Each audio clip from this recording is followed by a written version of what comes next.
Hello everyone, so welcome to digital marketing basics. दोस्तों, इस course में हम लोग डिजिटल मार्केटिंग रिलेटेड वो सारे चीज़ों के बारे में बात करेंगे जिसको जान लेने से डिजिटल मार्केटिंग के फील्ड में आपकी बहुत अच्छी पकड़ बन जाएगी।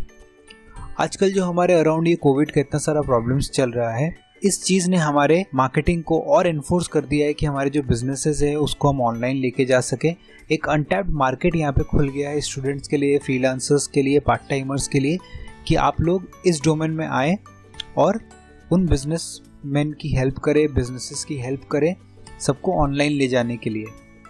सो डिजिटल मार्केटिंग, जैसा आप ऑलरेडी जानते होंगे, एक मीडियम है, एक तरीका है जिससे हम लोग मार्केटिंग को डिजिटल यानी कि ऑनलाइन सर्च इंजन के थ्रू, कंटेंट मार्केटिंग के थ्रू, सोशल मीडिया, इन सबको यूज़ करके हम लोग मार्केट कर सकते हैं। सो नॉर्मली अगर आप देखेंगे तो सारे टाइप के जो हमारे मार्केटिंग स्ट्रैटेजीज जो अभी तक चले आ रहे हैं वो सब ट्रेडिशनल होते हैं। जिस तरह से हम लोग न्यूज़पेपर में एडवर्टाइजमेंट वगैरह देते हैं ना, वो सब ट्रेडिशनल मार्केटिंग के अंदर आता है। डिजिटल मार्केटिंग इसलिए भी बहुत ज़रूरी है क्योंकि आप यहाँ पे बहुत कम अमाउंट के साथ अपना जो मार्केटिंग है वो कर सकते हैं। बहुत अच्छी तरीके से आप टारगेटिंग कर सकते हैं, एग्जैक्ट लोगों तक अपना ऐड दिखा सकते हैं। और मज़े की बात तो ये है कि आजकल हर कोई मोबाइल यूज़ कर रहा है, डिजिटल डिवाइसेस यूज़ कर रहा है। सो अगर आप करेक्ट टाइम पे, सही जगह और सही टाइम पे अगर आप पहुंचना चाहते हैं, वो सिर्फ और सिर्फ डिजिटल मार्केटिंग के थ्रू ही पॉसिबल है। एग्जाम्पल के तौर पे अगर आप एक न्यूज़पेपर में एडवर्टाइजमेंट देते हैं तो न्यूज़पेपर में एडवर्टाइजमेंट देने के लिए एक तो आपको एडवांस अमाउंट बहुत ज़्यादा लगाना पड़ेगा, और उसके ऊपर से न्यूज़पेपर का ऑडियंस हर तरह का ऑडियंस होता है, बच्चा भी पढ़ता है, बूढ़ा भी पढ़ता है, हर तरह की ऑडियंस उसको पढ़ती है। लेकिन वही चीज़ अगर आप डिजिटल मार्केटिंग के थ्रू अपना एडवर्टाइजमेंट देते हैं तो आप बहुत प्रिसाइज टारगेटिंग कर सकते हैं और एग्जैक्ट उन्हीं लोगों को अपना एडवर्टाइजमेंट दिखा सकते हैं जिनको आप दिखाना चाहते हैं। सो वो सारे स्ट्रैटेजीज के बारे में हम लोग इस कोर्स में बात करेंगे। तो चलिए शुरू करते हैं। So digital marketing plan and strategy. सबसे पहले हम लोगों को ये जानना पड़ेगा कि अगर हम लोग डिजिटल मार्केटिंग करना चाहते हैं तो हम लोगों को इन सब चीज़ों के बारे में थोड़ी नॉलेज होनी चाहिए। तो डिजिटल मार्केटिंग प्लान और स्ट्रैटेजी अगर आप करना चाहते हैं तो आपको इन 5 चीज़ों के बारे में जानना पड़ेगा। Marketing goals, understanding the buyer, inbound marketing, direct response advertising और रोल आउट। इन सब चीज़ों के बारे में मैं आगे आपको बताता चलूँगा, बट आप ये समझ लीजिए कि इनको जब आप डिसाइड कर लेंगे अपने स्ट्रैटेजी में, इनको इनकॉर्पोरेट कर लेंगे, तो आप बहुत बढ़िया तरीके से अपना जो डिजिटल मार्केटिंग का स्ट्रैटेजी है वो आप अपने बिजनेस के लिए बना सकते हैं। और अगर आप एक जॉब कर रहे हैं या फिर आप फ्रीलांसर है, पार्ट टाइमर्स हैं, तो आप दूसरे बिजनेसेस के लिए ये स्ट्रैटेजी बना सकते हैं। सिर्फ इतना ही नहीं दोस्तों, आप कुछ भी करते हैं लाइफ में, उसमें एक प्लानिंग की रिक्वायरमेंट होती है, राइट? तो वो प्लानिंग डिजिटली आप किस तरह से कर सकते हैं, वो सब चीज़ें हम लोग सबसे पहले इसमें सीखेंगे। मैं ओपन करता हूँ अपना फर्स्ट स्लाइड, मार्केटिंग गोल्स और ऑब्जेक्टिव।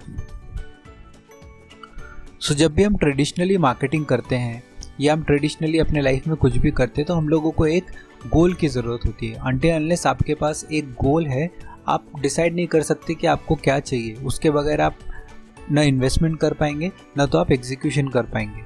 सो हम लोग यहाँ पे डिजिटली कुछ ऐसे गोल्स देख लेते हैं जिनके हिसाब से हम लोगों का आगे डिजिटल जर्नी डिसाइड होने वाला है।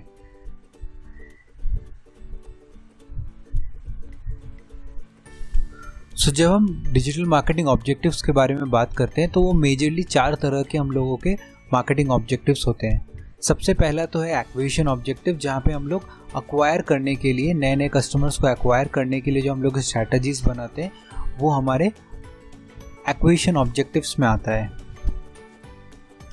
नेक्स्ट है हमारा कन्वर्जन ऑब्जेक्टिव, जहाँ पे हम लोग कन्वर्जन स्ट्रैटेजी सेट करते हैं तो हम लोगों का वहाँ पे कन्वर्जन ऑब्जेक्टिव एप्लीकेबल होता है। उसी तरीके से एडवोकेसी है, जहाँ पे हम लोग अपने यूज़र्स को एज एडवोकेट्स बनाते हैं। लॉयल कस्टमर्स को हम लोग आगे बोलते हैं कि आप रेकमेंड करो एक फ्रेंड को। तो वो सारे लोग जो एडवोकेसी हम कराना चाहते हैं, अपने ब्रांड को और बढ़ाना चाहते हैं, लोगों को वर्ड ऑफ माउथ से हम लोग और सेल्स लाना चाहते हैं, तो वो सारे के सारे जो ऑब्जेक्टिव्स है वो एडवोकेसी के अंदर आते हैं। और रिटेंशन में उसी तरीके से जब हम लोग रिटेन करके रखना चाहते हैं। सो हम लोग हमेशा ये बैलेंस मेंटेन करना चाहेंगे न्यू वर्सेस ओल्ड कस्टमर्स। सो हमारे जो ओल्ड कस्टमर्स हैं उनको हमको रिटर्निंग कस्टमर्स बनाना है, और जो हमारे नए कस्टमर्स हैं उनको हम लोगों को और बिल्ड करना है। सो मेजरली जैसा मैंने आपको बताया 4 तरह के डिजिटल मार्केटिंग ऑब्जेक्टिव्स होते हैं। एक्विजिशन ऑब्जेक्टिव, नए कस्टमर्स को लाने के लिए। कन्वर्जन ऑब्जेक्टिव, कन्वर्ट करने के लिए एग्जिस्टिंग कस्टमर्स को सेल्स पे कन्वर्ट करने के लिए। रिटेंशन ऑब्जेक्टिव, जहाँ पे हम लोग कस्टमर्स को रिटेन करके रखने के लिए ऑब्जेक्टिव सेट करते हैं। और चौथा है हमारा एडवोकेसी, जहाँ पे इंटरनेट पे हमारे जो कस्टमर्स हैं उनको हम लोग वर्ड ऑफ माउथ से और कस्टमर्स एक्वायर करने के लिए कैसे उनको अपने ब्रांड एडवोकेट्स बना सकते हैं, वो सारी चीज़ें हम लोग इस स्लाइड में डिस्कस करते हैं। तो जब इन्हीं सब चीज़ों के बारे में हम लोग ऑनलाइन बात करते हैं, डिजिटली बात करते हैं, तो हम लोगों के क्या क्या मार्केटिंग ऑब्जेक्टिव्स हो सकते हैं, चलिए आइए देखते हैं। सबसे पहला हमारा ये मार्केटिंग ऑब्जेक्टिव हो सकता है कि हम लोगों को अपना सेल्स और रेवेन्यू इंक्रीज करना है। सेकंड हमारा मार्केटिंग ऑब्जेक्टिव हो सकता है हम लोगों को टारगेटेड ट्रैफिक अपने वेबसाइट पे लेके आना है। सो अगर आपके वेबसाइट पे ट्रैफिक आएगा तो वो, अगर आपका पूरा का पूरा सेल्स फनल ठीक से बिल्ट है तो आप उसको कन्वर्ट कर सकते हैं एक बढ़िया से रेवेन्यू में। थर्ड है हमारा इंक्रीज योर ऑनलाइन विजिबिलिटी। आप जो अपना बिजनेस है उसको आप किस तरह से ऑनलाइन लेके जा सकते हैं, वो भी आपका एक मार्केटिंग ऑब्जेक्टिव हो सकता है। और एग्जैक्टली उसी तरीके से फोर्थ है रैंक नंबर 1 ऑन गूगल, ताकि जो आपको इतना सारा जो फ्री ट्रैफिक है, जो लोग आप सर्च कर रहे हैं आपके बिजनेस के बारे में, आपके बिजनेस से रिलेटेड टर्म्स को सर्च कर रहे हैं, तो किस तरीके से आप गूगल के टॉप रिजल्ट्स में आ सकें ताकि आपका जो बिजनेस है वो एक्सपोनेंशियली ग्रो कर सके। सो इस तरह के कुछ मार्केटिंग ऑब्जेक्टिव्स आप अपने बिजनेस के लिए सेट कर सकते हैं।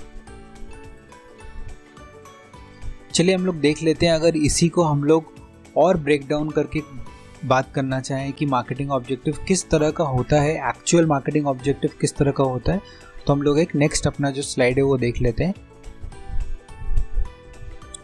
सो जैसा हमने पिछले वाले स्लाइड में बात किया था, मार्केटिंग ऑब्जेक्टिव समवॉट देखिए यहाँ पे वैसा ही है, बट हम लोग और ड्रिप डाउन करके हम लोग एग्जैक्ट मेंशन करते हैं कि हम लोगों को किस टाइप का ऑब्जेक्टिव सेट करना है। सो यहाँ पे देखिए, जैसे अगर आपको सेल्स इंक्रीज करने का अगर ऑब्जेक्टिव सेट करना है तो आपका मार्केटिंग ऑब्जेक्टिव होना चाहिए increase sales by 10% from existing customer by the end of year.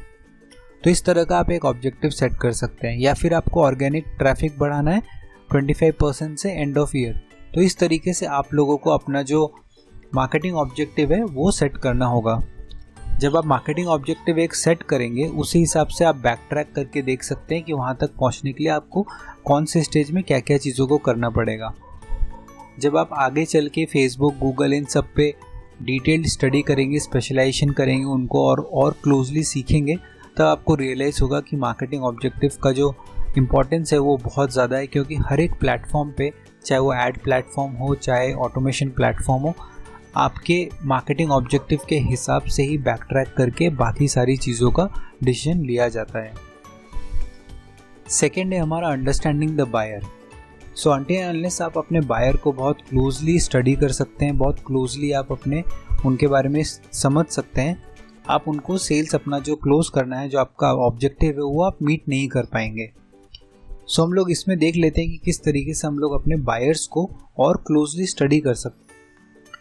Buyers को बहुत क्लोजली मॉनिटर करने के लिए आप लोगों को बायर्स का जर्नी समझना पड़ेगा कि बायर किन किन स्टेज से होके गुजरता है एक सेल को क्लोज करने के पहले।